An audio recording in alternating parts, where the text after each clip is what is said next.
ஒரு சின்ன பட்டாம்பூச்சி நம்ம ஊரில் மாற்றி சிறகடிச்சா கூட உலகத்தோட மறுமுனையில் அது ஒரு மிகப்பெரிய சூறாவளி புயல் காற்றி உருவாக்குன்னு சொல்லுவாங்க. இந்த பட்டர்ஃப்ளை எஃபெக்ட்டுங்கிற கான்செப்டே வானிலையை மையமாக வச்சு தான் உருவாக்கப்பட்டுச்சு. ஏன்னா நம்ம என்னதான் முயற்சி பண்ணாலும் ஒரு சின்ன மாற்றம் கூட வானிலையை நமக்கு தெரிந்த அளவு விட வித்தியாசமாக மாற்றி விட்டுருங்க. துல்லியமாக கணக்கிடவே முடியாது. அந்த அளவுக்கு ஒரு முக்கியமான மாற்றம் 6லேருந்து 7 வருஷத்துக்கு ஒரு முறை நம்ம பூமியில் தொடர்ந்து சைக்கிள் மாதிரி நடந்துகிட்டே இருக்கு. El Nino. இந்த மாற்றம் பூமியை வெப்பமடைய வைக்கிறதுமே தாண்டி ஒரு சில இடங்களை அதீத மழையும் வெள்ளக்காடாக மாற்றக்கூடிய அளவுக்கு மழையும் இன்னொரு சில பகுதிகளில் மிகப்பெரிய வறட்சியுமே பற்றினா கொண்டு வந்து சேர்த்துருக்கு. இந்த கிரேட் ஃபெமைன், மாபெரும் பஞ்சம் கேள்விப்பட்டிருக்கீங்களா? 1800s Tamil Nadu, India, Nepal, China போன்ற இடங்களில் மான்சூன் ரெயின், இந்த வழக்கமாக விழக்கூடிய மழை பொய்த்து போய் 3 வருஷங்கள் அந்த இடத்தையே வறண்ட பூமியாக மாற்றிச்சு.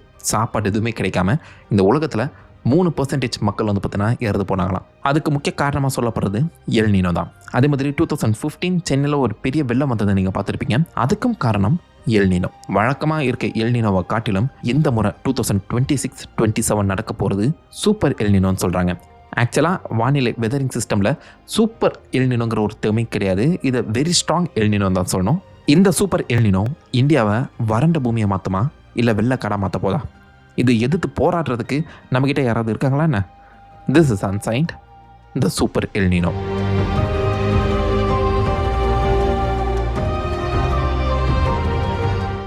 எல் நினோவை பற்றி நம்ம தெளிவாக தெரிஞ்சுக்கிறதுக்கு முன்னாடி சில முக்கியமான பேசிக்கான விஷயங்களை புரிஞ்சுப்போம். சூடான காற்று எப்போதுமே மேலெழும்பும். மேலெழும்புற அந்த சமயத்தில் கீழே ஒரு வெற்றிடம் இல்லைனா ஒரு லோ ப்ரெஷர் ஏரியாங்கிறது கிரியேட் ஆகும். அந்த சமயத்தில் குளிரான காற்று அந்த இடத்த நிரப்ப ட்ரை பண்ணும். இப்படி சூடான காற்று மேலெழும்பும் போது கூலான காற்று கீழே வருதுல, இதில் ஒரு சின்ன ப்ரெஷர் டிஃப்ரென்ஸுங்கிறது உருவாகும். நம்ம பூமியில் இப்போ நார்மலாக பூமி சுத்தமாக இருக்குன்னு வச்சுக்கோங்களேன். சூடான காற்று எங்கே அதிகமாக இருக்கும்னு நினைக்கிறீங்க? சூரியன் அதிகமாக படக்கூடிய இடம். ஸோ விச் மீன்ஸ் இந்த ஈக்வட்டோரியல் ரீஜன், பூமத்திய ரேகைன்னு சொல்லுவாங்க. இங்கே தான் சூரியனோட இந்த வெளிச்சமும் வெப்பமும் அதிகமாக இருக்கும். இந்த ரீஜனில் அதிகமான தண்ணீர் நிரப்பி வச்சிருக்கக்கூடிய ஒரு பெருங்கடல் தான் பசிபிக் ஓஷன். இந்த பசிபிக் பெருங்கடலில் டைரெக்டாக சூரிய வெளிச்சம் விழும்போது அங்கே இருக்கக்கூடிய இந்த தண்ணீர் ஆவியாக்கி மேலே கிளம்பும். சூடான காற்று மேலே எழும்பும்போது குளிரான காற்று அந்த இடத்த நிரப்ப பார்க்கும்ல. இது சின்ன ஹை ப்ரெஷர் லோ ப்ரெஷர் சைக்கிளை உருவாக்கும். நான் சப்போஸ் நம்ம பூமி சுத்தமாக இருந்துச்சுன்னா இந்த ஹை ப்ரெஷருங்கிறது ஈக்வேட்டரில் கிரியேட் ஆகி துருவ பகுதிகளுக்கு போகும். துருவ பகுதிகளில் இருக்கக்கூடிய இந்த கோல்டு லோ ப்ரெஷர் வந்து பார்த்தீங்கன்னா அப்படியே நம்ம பூமி தேரையை நோக்கி வரும். இது ஒரு சின்ன சைக்கிளை பூமி சுத்தமாக இருக்கும்போது உருவாக்கும். இது நேராக தான் நடக்கும். பட் இதுவே நம்ம பூமி ஃப்ரம் வெஸ்ட் டு ஈஸ்ட் சுற்றுற அந்த சமயத்தில் இந்த டைரக்ட் சர்க்குலேஷனில் ஒரு சின்ன மாற்றம் ஏற்படுது. ஸோ விச் மீன்ஸ் துருவ பகுதிகளிலிருந்து வரக்கூடிய அந்த லோ ப்ரெஷர் ஏர் அப்படியே பூமத்திய ரேகையை நோக்கியே ட்ராவல் பண்ண ஆரம்பிக்கும். இதுக்கு காரணம் பூமியோட அந்த சுழல் வேகம் தான். ஸோ இந்த மாதிரி ட்ராவல் ஆகக்கூடிய காற்று மையப்பகுதியில் எதிர் திசையில் இருக்கும். ஃப்ரம் ஈஸ்ட் டு வெஸ்ட் வந்து பார்த்தீங்கன்னா ட்ராவல் பண்ணும். இப்படி ட்ராவல் ஆகக்கூடிய அந்த காற்றை ட்ரேட் விண்ட்ஸ்ன்னு சொல்லுவாங்க, வணிக காற்று. ஆரம்ப காலகட்டத்தில் காற்றை வச்சு நம்ம பாய்மர கப்பலை இயக்கிட்டு இருக்க அந்த சமயத்தில் இந்த வணிக காற்றோட உதவி மூலியமாக தான் பசிபிக் பெருங்கடலை கடந்து வணிகம் புரிஞ்சாங்களாம். அதனாலேயே இதுக்கு ட்ரேட் விண்ட்ஸுங்கிற பேர் கொடுக்கப்பட்டது. அது மட்டும் இல்லாமல் இந்த மாதிரி காற்று எதிர் திசையில் போகிற அந்த விஷயத்தை கோரியாலிஸ் எஃபெக்ட்னு சொல்லுவாங்க. இந்த கோரியாலிஸ் எஃபெக்ட்ங்கிறது பார்த்தீங்கன்னா காற்றோட அந்த ஃப்ளோவையே பாதிக்கிற அந்த காரணத்தினால இது சூறாவளி காற்றிலுமே மிகப்பெரிய ஒரு மாற்றத்தை கொண்டு வரும். பூமத்திய ரேகைக்கு மேலே நார்தன் ஹெமிஸ்பியரில் இருக்கக்கூடிய அந்த கவுண்டர் ஃப்ளோங்கிறது அந்த இடத்துல உருவாகக்கூடிய சூறாவளி காற்றை ஆன்டி கிளாக் வைஸில் சுற்ற வைக்கும். அதே மாதிரி பூமத்திய ரேகைக்கு கீழே சதர்ன் ஹெமிஸ்பியரில் இருக்கக்கூடிய அந்த ஃப்ளோங்கிறது பார்த்தீங்கன்னா கிளாக் வைஸில் இருக்க அந்த காரணத்தினால எல்லா சூறாவளி காற்றுகளும் கிளாக் வைஸில் தான் சுற்றும்.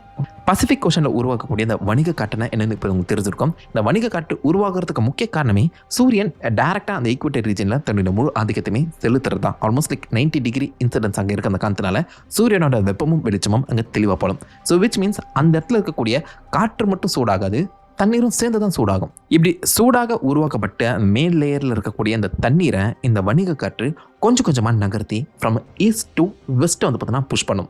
அதிகமாக அடிக்கக்கூடிய அந்த காற்று கொஞ்சம் கொஞ்சமாக அந்த சூடான தண்ணீரை புஷ் பண்ணி கொண்டு போக அந்த சூடான லேயருக்கு கீழே இருக்கக்கூடிய கூல் வாட்டர் வந்து பார்த்தீங்கன்னா கொஞ்சம் கொஞ்சமாக மேலே எழுப்பி வரும். இந்த சூடான தண்ணிக்கும் கூலான வாட்டருக்கும் நடுவில் இருக்கக்கூடிய அந்த டிஃப்ரென்ஸ் தான் தெர்மோக்ளைன்னு சொல்லுவாங்க. இப்படி மேலே வரக்கூடிய அந்த ஆழ்கடல் வந்து பார்த்தீங்கன்னா சூடான தண்ணீர் இருக்க அந்த இடத்த நிரப்புறது மட்டும் இல்லாமல் கூடவே சேர்ந்து அந்த குட்டி குட்டி நுண்ணுயிர்களுமே கொண்டு வருங்க. சூடான இடத்துல எந்த ஒரு நுண்ணுயிர்களும் அதிகமாக வசிக்காதுல. ஸோ ஆழ்கடலுக்குள்ளே போன ஃபைட்டோபிளாங்கன்ஸ் மத்தியில் அந்த நுண்ணுயிர்களை கூல் வாட்டர் அது கூடவே சேர்ந்து இந்த டாப் போர்ஷனுக்கு கொண்டு வரும். இந்த இடத்துல நுண்ணுயிர்கள் அதிகமாக கிடைக்குதுன்னு தெரிஞ்சோடனே மீன்களும் சும்மா இருக்கும்னு நினைக்கிறீங்களா? அதை சாப்பிட்றது கான்செப்ட்க்கு இந்த இடத்துக்கு வரும். அதிகமான மீன்கள் மேலே எழுப்பி வரும்போது அங்கே மீன்பிடி வளமும் அதிகமாகும். அதனாலேயே இந்த கரையோரங்களில் வாழ்ந்துட்டு இருக்கக்கூடிய பெருமக்கள் இந்த சமயத்தை எல் நீனோன்னு சொல்லி குறிப்பிட்டாங்க. தெளிவாக சொல்ல போனோம்னா எல் நீனோ டி நேவிடான்னு அர்த்தம். அதாவது த கிறிஸ்மஸ் சைல்டு. வழக்கமாக இந்த மாதிரியான மாற்றம் இந்த கிறிஸ்மஸை ஒட்டி நவம்பர் டிசம்பர் காலகட்டத்தில் உருவாகிற அந்த சமயத்தில் இந்த பெருமக்கள் என்ன நினச்சிக்கிறாங்கன்னா, கடவுளே நம்மளுக்கு எந்த அளவுக்கு அதிகமான வளம் தராரு அப்படின்னு சொல்லி இந்த கிறிஸ்மஸ் சைல்டுங்கிற மாதிரி குறிப்பிட்டாங்க. இல்லை த பாய் சைல்டு அப்படிங்கிற மாதிரியும் அர்த்தம் அதுக்கு வரும். ஸோ இந்த சமயத்தில் மீன்பிடி வளம் அதிகமாகும், பெருமக்கள் கொண்டாடினாங்க. ஆனால் என்ன, அந்த சமயத்தில் மழை இருக்காது. ஏன்னா எங்கே சூடான காற்று மேலே எழும்புதோ அந்த காற்று கூடவே வாட்டை வெப்பரம் மேகங்களாக மாறி மழையாக பொழியும். சின்ன வயசில் நம்ம படித்த அதே கான்செப்ட் தான். ஸோ சூடான தண்ணீரோடு சேர்ந்து சூடான காற்றும் வெஸ்ட் சைடு பார்த்தீங்கன்னா புஷ் பண்ணப்படும். அந்த இடத்துல மீன்வளம் குறைவாக இருந்தாலும் மழை நல்லா இருக்குங்க, விவசாயம் நல்லா செழிக்கும். மேலே எழும்பக்கூடிய வாட்டர் வேப்பர் கீழே தனியாக வந்துடுது. அப்போ சூடான காற்று எங்கே போகும்னு நினைக்கிறீங்க? திரும்ப அந்த லோ ப்ரெஷர் ஏரியாவை ஃபில் பண்ணுறதுக்காக ஒரு சர்க்குலேஷனை முடிக்க ட்ரை பண்ணும். எங்கே ஆரம்பிச்சதோ அந்த இடத்துல அந்த ப்ரெஷர், அந்த கூலான காற்று இருக்க இடத்துக்கு போய் திரும்ப அந்த ட்ரேட் விண்ட்ஸ் வணிக காற்றை இன்னும் ஸ்ட்ராங்காக மாற்றும். இந்த சர்க்குலேஷனை த வாக்கர் சர்க்குலேஷன் அப்படின்னு சொல்லுவாங்க. ஸோ சூடான காற்றும் தண்ணீரும் ஒரு பக்கம் புஷ் பண்ணப்பட்டுக்கிட்டே இருக்கும். ஒரு பக்கம் நல்ல மழை பொழிவு, இன்னொரு பக்கம் அந்த சூடான காற்று போய் இறங்குற அந்த காற்றுனால மழை இருக்காது. இது ஒரு வித்தியாசமான இம்பேலன்ஸை உருவாக்குதுல. இந்த சரி செய்கிறதுக்காக அந்த வணிக காற்று ஒரு கட்டத்தில் அதோடைய வீரியத்தை இழக்கும். எதுக்காக அந்த ட்ரேட்மெண்ட்ஸோட அந்த வீரியம் குறையுதுன்னு இது வரைக்கும் நம்மளுக்கு தெளிவாக தெரியல. இதுக்கு பல காரணங்கள் சொல்லப்படுது. இந்த எல் நீனோ மாதிரியே நம்ம உலகத்தில் அங்கங்கே சில முக்கியமான இந்த வெதர் சைக்கிள் பேட்டர்னுங்கிறது நடக்க செய்யுது. அதாவது நம்ம இந்தியாவுக்கு கீழேயே இந்தியன் ஓஷன் டைபோல்னு சொல்லப்படுற ஒரு வெதர் பேட்டர்ன் இருக்கேன். அதுதான் டெக்னிக்கலாக நம்ம இந்தியாவையும் தமிழ்நாட்டையும் எல் நீனோ கிட்ட காப்பாற்றிட்டு இருக்கேன் சொல்கிறேன். அது மாதிரியே MJ1 சொல்லுவாங்க, மேடன் ஜூலியன் ஆஸ்லேஷன். 30 to 60 நாட்களுக்கு ஒரு முறை இந்த மாதிரி இந்த ட்ரேட் விண்ட்ஸை மாற்றி அமைக்கிற வேலையை MJ தான் பண்ணிட்டு இருக்குன்னு சொல்லப்படுது. இதனால தான் பல சூறாவளி காற்றுகளும் உருவாகுதான். இந்த மாதிரி இந்த ஈக்வேட்டர் ரீஜனில் சூறாவளி காற்றுகளோ இல்லை புயல் காற்றுகளோ உருவாச்சுன்னா அது கவுண்டர் கிளாக் வைஸில் சுற்றுது. இந்த ட்ரேட் விண்ட்ஸுக்கு அப்படியே ஆப்போசிட்டாக சுற்றுற அந்த காரணத்தினால அதில் உருவாகக்கூடிய காற்றும் இந்த ட்ரேட் விண்ட்ஸோட வீரியத்தை குறைக்க செய்யும். இந்த மாதிரி அந்த வணிக காற்றோட வீரியம் குறையும் போது அது புஷ் பண்ணி வச்சிருக்கக்கூடிய இந்த சூடான காற்றும் சூடான தண்ணீரும் கொஞ்சம் கொஞ்சமாக அதுடைய பழைய இடத்துக்கு திரும்ப வர ட்ரை பண்ணும்ல. கிட்டத்தட்ட பெண்டுலம் போல கல்லில் கயிறை கட்டி நீங்கள் அதை தட்டி விட்டீங்கன்னா ஒரு பக்கம் போயிட்டு அது திரும்ப பழைய பொசிஷனுக்கே வர ட்ரை பண்ணுதுல. இந்த மாதிரி அந்த சூடான காற்றும் தண்ணீரும் திரும்ப ஆரம்பித்த இடத்துக்கே வர பார்க்கும். ஆல்மோஸ்ட் அது அந்த மலை உடைகிற மாதிரி அது டைரெக்டாக அப்படியே மொத்தமாக ரிட்டர்ன் ஆகாமல் கொஞ்சம் கொஞ்சமாக அதோடைய ஹீட்டை ரிலீஸ் பண்ணும். ஏன்னா எதிர்காற்றுங்கிறது அதிகமாக தான் இருக்கும். வணிக காற்றோட வீரியம் தான் குறைஞ்சிருக்கே தவிர்த்து வணிக காற்று அங்கே இருக்க தான் செய்யுது. ஸோ பொறுமையாக மெதுவாக அது திரும்ப அந்த பெரு அண்ட் நார்த் சவுத் அமெரிக்கா அந்த ரீஜனை ரீச் ஆகும். அப்போதைக்கு அது கூடவே சேர்ந்து இந்த அமெரிக்காவுக்கு தேவையான அந்த மழையுமே கொண்டு வந்துடும். ஆனால் இப்படி ரிட்டர்ன் ஆகிற அந்த சமயத்தில் ஒரு சின்ன தடங்கள் ஏற்படுது. சூரியன் தொடர்ந்து நம்ம பூமி மேலே வெப்பத்தையும் வெளிச்சத்தையும் வெளிப்படுத்திட்டு இருக்க அந்த சமயத்தில் சூடாக்கக்கூடிய தண்ணீர் திரும்பவும் சூடாகி தாங்க இருக்கும். அது முக்கியமாக அந்த பசிபிக்கோட மைய பகுதிக்கிட்ட வரும்போது இந்த இடத்த நீனோ 3.5ன்னு சொல்லுவாங்க. இங்கே மேலே எழும்பக்கூடிய அந்த சூடான காற்று கடலுக்கு நடுவுலையே மழையை கொட்டிட்டு அந்த வாக்கர் சர்க்குலேஷன் வழியாக 2 பக்கத்துலையுமே சூடான காற்றை இறக்கி மழையை பொய்க்க வச்சிரும். இந்த நீனோ 3.5ல தங்கியிருக்க அந்த சூடான தண்ணீரை தான் எல் நீனோங்கிற மாதிரி சொல்கிறாங்க. அண்ட் இந்த மாதிரி முன்ன பின்ன அந்த சூடான தண்ணீர் போயிட்டு வரதை எல் நீனோ சதன் ஆசிலேஷன் மாதிரி சொல்லுவாங்க. ஆசிலேஷன்னா லைக் பெண்டுலா மாதிரி அப்படியே ஸ்விங் ஆகுறது. எங்கே தங்கி இருக்கக்கூடிய அந்த தண்ணீரோட சூட்டை வச்சு தான் எல் நீனோ எந்த அளவுக்கு வீரியமானதுங்கிறத நம்ம புரிஞ்சுப்போம். ஸோ இது 1 degree செல்சியஸுக்கும் கீழே இருந்துச்சுன்னா அதை லைட் அண்ட் வெரி லைட்டாகவும், அதுவே 1.5 to 2 degree செல்சியஸ்க்கு மேலே போகும்போது அதை ஸ்ட்ராங் அண்ட் வெரி ஸ்ட்ராங்காகவும் கேட்டகரைஸ் பண்ணியிருக்காங்க. சூப்பர் எல் நீனோன்னு சொல்லி ஒன்று கிடையாது. பட் அது 2 degree செல்சியஸ்க்கு மேலே போகும்போது வெரி ஸ்ட்ராங் எல் நீனோவாக மாறும். அதுதான் இப்போதைக்கு ப்ரெஸ்ஸில் எல்லா இடங்களுமே சூப்பர் எல் நீனோன்னு சொல்கிறாங்க. 1900sலாம் இந்த எல் நீனோட இந்த வெப்பம்ங்கிறது 0.5 to 1 degree செல்சியஸாக தான் இருந்துச்சு. ஆனால் இப்போதைக்கு 2026 இந்த எல் நீனோட இந்த மொத்த வெப்ப அளவும் 3 degree செல்சியஸ் தான் இருக்குன்னு சொல்லப்படுது. ஐ மீன் இது வரைக்கும் நம்ம பார்க்காத ஒரு பயங்கரமான எல் நீனோவை பார்க்க போகிறோம் அப்படிங்கிறத தான் கேட்டகரைஸ் பண்ணியிருக்காங்க. இந்த எல் நீனோ பீரியடுங்கிறது 9 to 12 monthsன்னு சொல்லப்படுற அந்த சமயத்தில் இந்த வீரியத்தை நம்ம நவம்பர் மாதத்தில் பார்க்க ஆரம்பிப்போம். அண்ட் 2027 இதோடைய எஃபெக்ட்லாம் நமக்கு இன்னும் தெளிவாக தெரியுங்கிற மாதிரியும் பேசப்படுது. பத்தாவது குறைக்கு மனுஷங்க வேறு சும்மா இருக்க மாட்டேங்கிறாங்க. கொஞ்சம் கொஞ்சமாக வருஷத்துக்கு வருஷம் பூமியோட இந்த குளோபல் டெம்பரேச்சரை அதிகப்படுத்திக்கிட்டே போகிறாங்க. இண்டஸ்ட்ரியல் ரெவல்யூஷனுக்கு அப்புறம் இப்போதைக்கு 1.6 degree செல்சியஸ் வரைக்கும் பார்த்திங்கன்னா பூமியோட இந்த மொத்த டெம்பரேச்சரையும் நம்ம அதிகப்படுத்தி வச்சுருக்கிறோம். இது கூடவே சேர்ந்து எல் நீனோவோட அந்த மாற்றத்தால் வரக்கூடிய இந்த டெம்பரேச்சர் டிஃப்ரென்ஸும் அடிஷ்னலாக தாங்க ஆட் ஆகும். இந்த அடிஷன் மொத்தமாகவே உலகத்தோட இந்த டெம்பரேச்சரை கம்ப்ளீட்டாக மாற்றும். பத்தாவது குறைக்கு எல் நீனோ நடக்கிற அந்த சமயத்தில் இந்த சூடான காற்று ஒரு சர்க்குலேஷன் வடிவத்தில் பார்த்தீங்கன்னா சுற்றிக்கிட்டே இருக்கும். இது ஹீட் வேவை உருவாக்கி சூடை இன்னும் அதிகமாக ஃபீல் பண்ண வைக்கும். இப்போ கூட நிறைய யூரோப் கண்ட்ரிஸ், பாரிஸ், லண்டன் மாதிரியான இடங்களில் அதிகமாக அந்த ஹீட் வேவ் இருக்கதான் நீங்கள் நோட் பண்ணியிருப்பீங்க.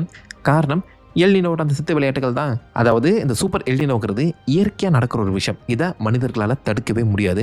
ஆனால் மனிதர்கள் எரியிற நினைப்பில் எண்ணெய் ஊற்றுற வேலையை பண்ணிட்டு இருக்காங்க. பேஸ் டெம்பரேச்சர் அதிகமாகும் போது எல்னினோட டெம்பரேச்சரும் அதிகமாகும். ஸோ அது இந்த வானிலையில் மிகப்பெரிய மாற்றங்களை கொண்டு வரும். இந்த மாற்றத்தை நம்மளால் பெருசாக கணிக்கவும் முடியாதுங்க. ஏன்னா இந்த 2015 வந்ததும் சூப்பர் எல்னினோ தான். அந்த சமயத்தில் தமிழ்நாட்டில் மிகப்பெரிய மழை பொழிவு இருந்தது. சென்னையே வெள்ளக்காடாக மாறிச்சு, ஞாபகம் இருக்கும்னு நினைக்கிறேன். அதுவே 1800s ஆல்மோஸ்ட் 2 வருஷங்கள் மழை பொய்த்து போய் மொத்த தமிழ்நாட்டையே சுடுகாடாக மாற்றிட்டு போச்சு இந்த கிரேட் ஃபெமைன்.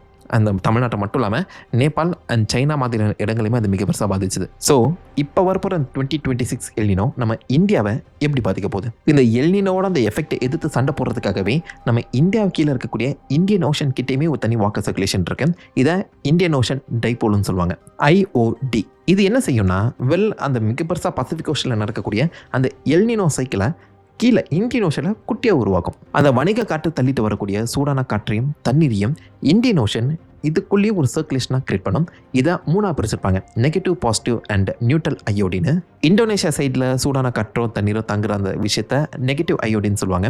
ஆஃப்ரிக்கன் சைடில் அப்போதைக்கு மழை கம்மியாக இருக்கும். பட் அதுவே ஆஃப்ரிக்கன் சைடில் மழை பொழிவு அதிகமாக இருக்கும்போது அங்கே சூடான தண்ணீர் அதிகமாக தங்கிச்சுன்னா அதை பாசிட்டிவ் அயோடின்னு சொல்லுவாங்க. இது ரெண்டுத்துக்கும் நடுவில் நம்ம இந்தியாவை மையப்பகுதியை வச்சு அங்கே நீங்கள் இந்த மாதிரி சூடான தண்ணீர் தங்கும்போது அதை நியூட்ரல் அயோடின்னு சொல்லுவாங்க.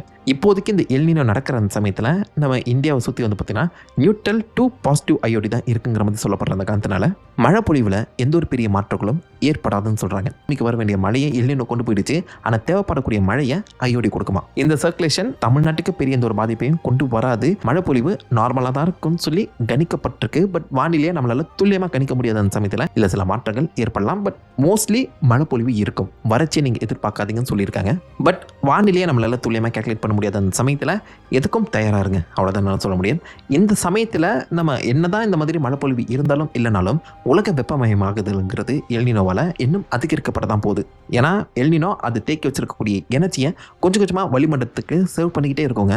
இப்படி ஹோல்ட் பண்ணி வச்சிருக்கக்கூடிய கடல் சேமிச்சு வச்சிருக்கக்கூடிய எனர்ஜி வானிலைக்கு ரீச் ஆகும்போது அது உலகத்தோட அந்த வெப்பத்தை இன்னும் அதிகரிக்க தான் செய்யும். ஆல்ரெடி 1.7 to 2 டிகிரி செல்சியஸ் தான் நம்ம நெருங்கி போயிட்டு இருக்கோம் ஓவரால் வெப்பமயமாகுதல்ல. அதில் இந்த எல்னினோவும் கொஞ்சம் எக்ஸ்ட்ரா சப்போர்ட் கொடுக்குற அந்த காரணத்தினால இன்னும் அதிகமான வெப்பத்தை நம்ம உணர தான் போகிறோம். ஆல்ரெடி சென்னையில் இருக்கவங்களுக்கு சூரியன் பக்கத்தில் இருக்கவங்க தான் ஃபீல் கொடுக்குது. இதுக்கு மேலே வெப்பமாகணுமா? இப்போவே சில இடங்களில் 45 டிகிரி செல்சியஸ் வந்து பார்த்தீங்கன்னா தொடுத்தாங்க. யோசிச்சு பாருங்க, அடுத்த 2 வருஷங்களுங்கிறது வெப்பம் அதிகமாக இருக்க போகிற வருஷங்களாக தான் இருக்கவும் போகுது. இந்த எல்னினோவை நம்மளால தடுக்க முடியுமா? இயற்கையை யாராலுமே தடுக்க முடியாது. இது நம்ம உருவாக்கின ஒரு விஷயம் கிடையாது. இது இயற்கை சுழற்சி. இது 10,000 20,000 வருஷங்களாக தொடர்ந்து நடந்துட்டு இருக்க ஒரு சுழற்சி தான். ஆனால் ஆரம்ப காலகட்டத்தில் இந்த 1600s 1500s எல்லாத்துலேயுமே பெரும் மக்களே வெறும் வார கணக்கில் தான் அந்த எல்னினோ இருந்த மாதிரி சொல்லியிருப்பாங்க. அதுவே இப்போதைக்கு நீங்கள் பார்த்தீங்கன்னா 9 to 12 months 12 மாத காலங்கள் எல்னினோ சஸ்டெயின் ஆகுது. அதுக்கு உலக வெப்பமயமாதலும் ஒரு வகையில் காரணமாக அமைஞ்சிருக்க அந்த காரணத்தினால இந்த எல்னினோவுக்கு நம்ம தொடர்ந்து தீனி போட்டுட்டு இருக்கோம். ஆனால் இந்த டெம்பரேச்சர் அப்படியே மெயின்டைன் ஆகாது, தொடர்ந்து ரிக்கவர் ஆகிடும், திரும்ப சரியாகி வந்துடும். இந்த சமயத்தில் எல்னினோ அதோடைய மொத்த டெம்பரேச்சருமே இழந்த உடனே இந்த ட்ரேட் விண்ட்ஸ் வணிக காற்றோட வீரியம் அதிகரிக்கும். ஏன்னா அதை எதிர்த்து போராடுறதுக்கு எந்த ஒரு காற்றும் இந்த பக்கம் இல்லாத காரணத்தினால சூடான தண்ணீரை இன்னும் வேகமாக இந்த வணிக காற்று திரும்ப வெஸ்டர்ன் சைடு நோக்கி தள்ள ஆரம்பிக்கும். இப்போதைக்கு இந்த ஆழ்கடலில் இருக்கக்கூடிய குளிரான நீரை பார்த்தீங்கன்னா பசிபிக் ஓஷன் முழுக்கவே கவர் பண்ணிடும்னு சொல்லுவாங்க. அந்த நீனோ ரீஜியனையே கம்ப்ளீட்டாக அந்த குளிர் தண்ணி கவர் பண்ணிடும். டெம்பரேச்சர் அந்த பொசிஷனில் ரொம்பவே கம்மியாக இருக்கும். அண்ட் மழை பொழிவு இந்த சவுத் ஈஸ்ட் ஏஷியாவில் கொஞ்சம் அதிகமாகவே காணப்படும். இது கிட்டத்தட்ட பூமியை குளிராக்குற மாதிரி தான். இந்த பொசிஷனை அவங்க லானினான்னு சொல்லுவாங்க. எல்னினோவுக்கு அப்படியே ஆப்போசிட். எல்னினோ உலகத்தை சூடாக்குது, லானினா உலகத்தை கூலாக்குது. லானினாங்கிறது இந்த பாய் சைல்டுக்கு அப்படியே ஆப்போசிட் இருக்கக்கூடிய கேர்ள் சைல்டுன்னு அர்த்தமா. ஸோ எல்னினோ லானினா இது ரெண்டுமே நம்ம பூமியோட இந்த வெதர் பேட்டர்னை கம்ப்ளீட்டாக 10 வருஷத்துக்கு ஒரு முறை மாற்றி அமைச்சிக்கிட்டே இருக்கு. இப்போதைக்கு நம்ம சூப்பர் எல்னினோ கிட்ட மாட்டியிருக்கிறோம். இதில் தமிழ்நாட்டுக்கும் இந்தியாவுக்கும் பெரிய ஆபத்து எதுவும் வரப்போகிறது இல்லைன்னு சொல்கிறாங்க. பெரிய வறட்சி எதையுமே நீங்கள் ஃபேஸ் பண்ண போகிறது கிடையாதான். ஆனால் இந்த சமயத்தில் அதிகமாக பாதிக்கப்பட போகிற இடமா இருக்க போகிறது ஆஸ்திரேலியா தான். ஆல்ரெடி ஆஸ்திரேலியாவுக்கு தேவைப்படக்கூடிய அந்த மழை பொழிவை எல்னினோ பிடிங்கி எடுத்துகிட்டு போயிடுச்சு. ஐஓடியும் பாசிட்டிவாக இருக்க அந்த காரணத்தினால இந்த பக்கத்தில் இருந்தும் ஆஸ்திரேலியாவுக்கு தேவைப்படக்கூடிய அந்த மழை பொழிவுங்கிறது குறைக்கப்படும். ஸோ விச் மீன்ஸ் ஆஸ்திரேலியா ஒரு வறண்ட சீசனை ஃபீல் பண்ண போகுது. அது 10வது குறைக்கு ஆஸ்திரேலியாவில் ஏகப்பட்ட அந்த காடு மரங்கள்லாம் பற்றி எரியறதை நீங்கள் அடிக்கடி பார்த்துருப்பீங்க. புஷ் ஃபயர்ஸ் அடுத்த 2 வருஷத்தில் அது இன்னும் அதிக தீவிரமாகலாம். கிட்டத்தட்ட ஆஸ்திரேலியா ஒரு காட்டன் மாதிரி இருக்க போகுதுங்க, பஞ்சு மாதிரி. சின்ன பொறி பட்டாலே எரிஞ்சிருக்கக்கூடிய தன்மையில் தான் இருக்க போகுது. மிகப்பெரிய ஒரு வறட்சியை ஆஸ்திரேலியா சந்திக்கும்னு சொல்லி எண்ணப்படுது. அதே மாதிரி உலகம் முழுக்கவே ஹீட் வேவும் வெப்பமும் அதிகமாக ஃபீல் பண்ணப்படலாம். மனிதர்களால் இதை தடுக்க முடியாது. ஸோ மோஸ்ட்லி பொல்யூஷனை கம்மி பண்ணி பூமியோட இந்த வெப்பத்தை நம்ம கம்மி பண்ணால் வேணாச்சு எல்னினோட அந்த எஃபெக்ட்லேருந்து நம்ம தப்பிக்கலாமே தவிர்த்து மற்றபடி எல்னினோ நடந்தே தீரும். அண்ட் இந்த முறை சூப்பர் எல்னினோ இது வரைக்கும் நம்ம பார்க்காத அதிக டெம்பரேச்சரோட அந்த எல்னினோ ரொம்ப உக்கிரமாக வந்திருக்கு. அந்த காலத்தினால நம்ம கொஞ்சம் உஷாராக இருக்கணுங்க. தண்ணி குடித்து உடம்பு கூலாக பார்த்துக்கோங்க. ஆனால் வறட்சி ஏற்பட்டுச்சுன்னா தண்ணீர் கிடைக்கிறதுக்கான வாய்ப்புகள் கம்மியாகும். நிலத்தடி நீர் குறையும். நீரும் மழையும் இல்லாத அந்த சமயத்தில் விவசாயமும் பொய்த்து போகும். ஸோ உணவு தட்டுப்பாடு ஏற்படுறதுக்கான வாய்ப்புகள் இருக்குது. அது கூடவே சேர்ந்து விலைவாசியும் மேலே எகிரலாம். 1800s வந்த மாதிரி மாபெரும் பஞ்சம் ஏற்படுறதுக்கான வாய்ப்புகள் கம்மி. ஏன்னா அதுக்கேற்ற மாதிரி இந்தியா ப்ரிப்பேர்டாக தான் இருக்குது. உணவு கெடுகள் எல்லாத்தையுமே கொஞ்சம் ஃபில் பண்ணி தான் வச்சுருக்காங்க. எக்ஸ்போர்ட் எல்லாத்தையுமே கம்மி பண்ணி நம்மளுக்கு தேவையான உணவை இங்கே தக்க வச்சுருக்காங்களாம். எல் நீனோவை எதிர்த்து போராடுறதுக்கு உலகமே தயாராக நிற்குது. கூடவே நாமளும் நிற்போம். This is sunshade signing off.